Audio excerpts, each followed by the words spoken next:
It feels like you're treading water, doesn't it? You kick your legs and move your arms, but the shore never seems to get any closer. This is the reality for so many Canadians today. A recent poll from RBC, conducted in late 2024, has put a name to this feeling: financial paralysis. It's a heavy term, but it perfectly captures the sense of being stuck, unable to move forward or backward with your money. More than half of us, a staggering 55%, now say we feel this way. It's a sign that the rising cost of everything from groceries to gas to housing is no longer just an inconvenience.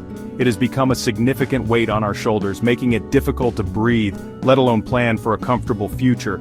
This feeling of being stuck isn't just about not having enough for luxuries. For many, it's about the essentials. The stress comes from staring at a pile of bills and a paycheck that doesn't seem to stretch as far as it used to. You work hard, you follow the rules, yet the numbers just don't add up at the end of the month. This constant pressure can be overwhelming. It makes it hard to think clearly about anything else. When your mind is occupied with how you'll pay for next week's groceries or cover an unexpected car repair, planning for retirement feels like a distant, impossible dream.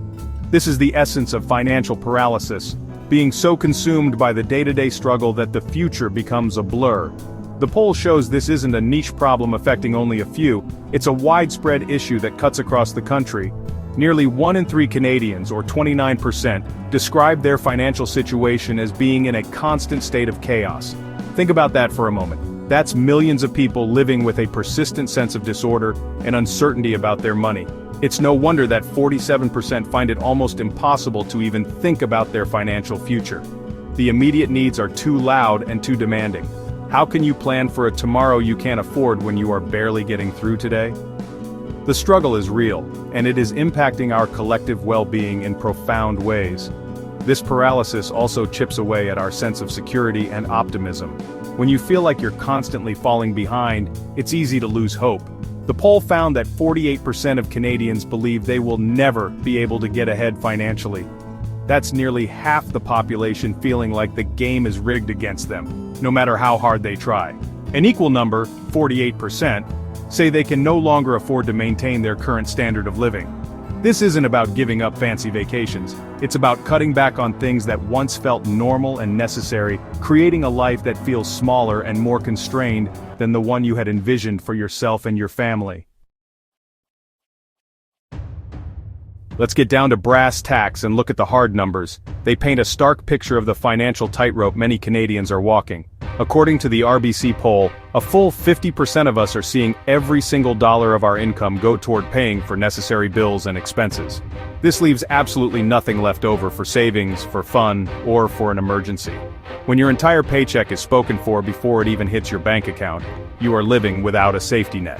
This is a precarious position to be in, where one single unexpected event, a sick pet, a broken appliance, or a reduced work week, can push you over the edge into serious financial trouble. The lack of a safety net is a major source of anxiety.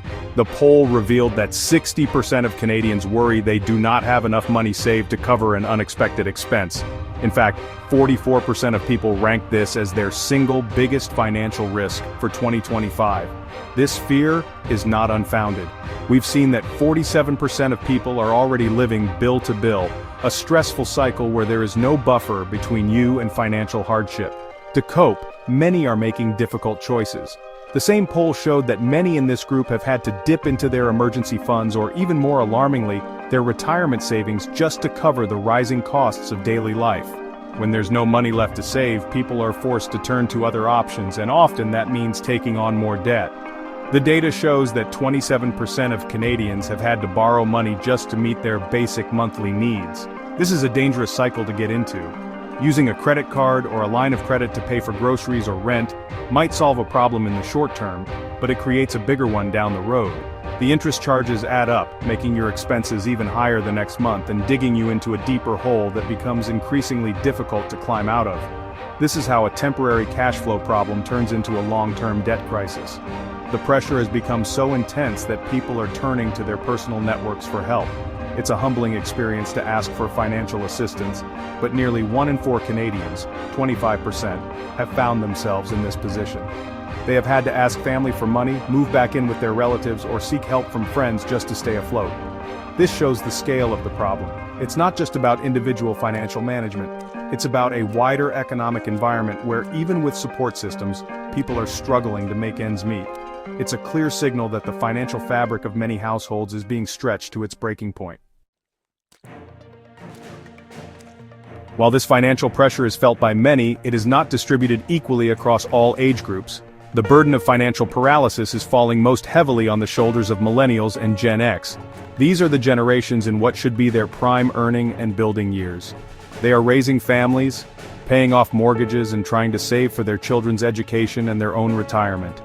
Instead, they find themselves caught in a perfect storm of stagnant wages, soaring housing costs, and the relentless rise in the cost of living. They are being squeezed from all sides, and the data shows they are feeling the strain more than any other demographic. Millennials, now in their late 20s to early 40s, are at the very epicenter of this crisis. They entered the workforce during or after major economic downturns, have been saddled with student debt, and now face a housing market that seems completely out of reach for many. They are doing everything they were told to do: get an education, find a good job, but the goalposts for financial security keep moving further away. They are the group most likely to report feeling financially paralyzed, watching their incomes get devoured by expenses, while milestones like homeownership or comfortable saving remain elusive. The dream of surpassing their parents' standard of living has, for many, been replaced by the struggle to simply keep up. Right behind them are the Gen Xers, the generation now in their mid-40s to late 50s. They are often called the sandwich generation for a reason. Many are simultaneously supporting their own growing children while also providing care or financial assistance to their aging parents. They have their own mortgages and debts to manage, all while trying to make up for lost time in their retirement savings. Gen Xers have weathered multiple recessions throughout their careers and now find themselves facing yet another period of intense economic pressure as they approach their retirement years. The fear that they won't have enough to retire comfortably is very real and very present for this group. It's important to note, however, that even older Canadians are not immune. While boomers are generally seen as being more financially stable, the poll found that a significant 46% of those aged 61 to 70 also described themselves as feeling financially paralyzed. This shows that the issue is pervasive. For this group, the fear might be tied to outliving their savings, dealing with unexpected health costs, or watching the value of their retirement funds be eroded by inflation. It's a sobering reminder that financial insecurity can affect anyone, at any stage of life, when economic conditions become this challenging. The problem isn't isolated, it's a shared Canadian experience. Feeling stuck is an awful place to be, but paralysis does not have to be a permanent state. The most important first step is to acknowledge the problem and decide to take action, no matter how small. Craig Bannon, an expert at RBC, offers some simple yet powerful advice. He suggests we should think about our financial health in the same way we think about our physical health. If you had a persistent pain that wouldn't go away, you would see a doctor. Similarly, if you have persistent financial stress, it's time to seek help from a professional. You do not have to figure this all out on your own.